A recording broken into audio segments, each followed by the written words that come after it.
আমরা একটু আগে জানতে পারলাম যে তোমার সাথে তোমার ভাই, তোমার নাম কি মাসুম, আর তোমার ভাই শহীদুলের সাথে আমাদের দরগাপুরে হবিবার ছেলে বাবুর সাথে গ্যাঞ্জাম হয়েছে, সে দেখলাম রক্তাক্ত আহত।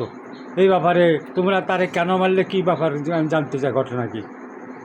আমাদের জমিতে আমরা ঘর করব, এখনও করতে দেবে না। ও জোর করে এসে আমাদের মিস্ত্রিকে মারছে। মারার পরে ও একটা ওই আমের আলীর বাড়ি থেকে দাও নিয়েছে। তারপর আমার ঘরও ভেঙে দিয়েছে। দেওয়ার পরে আমি নিষেধ করতেছি, ও আমার তাড়াই বেড়াইতেছে। সেখানে মিস্ত্রিরাও ছিল।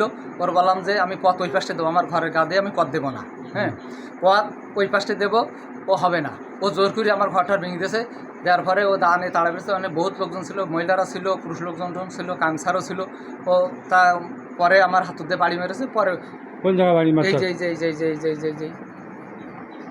তারপর তারপরে তারা যে মিস্ত্রি যে 22 বলে এক কথায়, হ্যাঁ, ওই দিয়ে মারিছে, আঘাত করেছে। করলেই উভয় পক্ষে পরে এই হয়েছে আর কি। এখন দেখলাম যে আমরা তো শুনতে পাচ্ছি যে ওই জায়গাটা পথ নিয়ে নাকি আগে ডিসাইড হয়ে গেছিলো। না, মেম্বার তাকে নাকি ডিসাইড করে দিয়েছিল। তারা পথ দেওয়ার কথা ছিল, তারা পথ দেয়নি।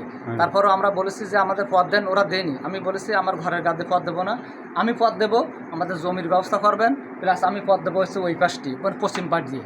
এই আর কি, ও জোর করে আমার পাশে নেবে। আর তার সে তো দেখলাম গুরুতর আহত, এখানে চোখের এখানে সে তো আগে আমায় আঘাত করেছে, এবং পায়ে হাতে এখানে তো দেখলাম তো দায়ের কোপ, ও বলছে দায়ের কোপ। না, দা তো ওইতে নিয়েছে, দা তো ওইতে আমের আলীর বাড়ি থেকে নিয়েছে, আমরা নিয়ে আসিনি। না, ওখানে যারা ছিল তারা তো তোমাদের জোর দিচ্ছে, বলছে যে তোমরা অন্যায়। আমার বাড়ি থেকে আমার ঘর ভেঙে দিচ্ছে, আমার মারতেছে। এই যে তার চিহ্ন এসে, আপনি তো দেখলেন।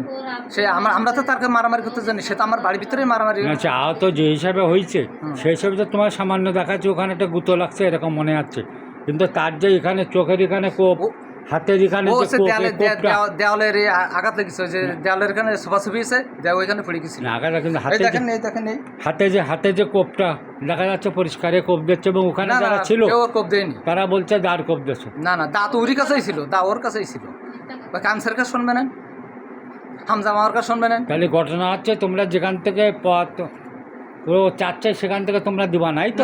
না, অন্য জায়গায় দিয়ে দেবাই তো। আচ্ছা, কী খবর শহীদুল? আসো, ঘটনা কি কও? মোবাইল বন্ধ করেন। ওই গেছে, আমি বলেছি ভাইও তাই বলেছে ওই মোবাইল বন্ধ করেন, আমি সংক্ষেপে কথা বলছি। বন্ধ করে দেন।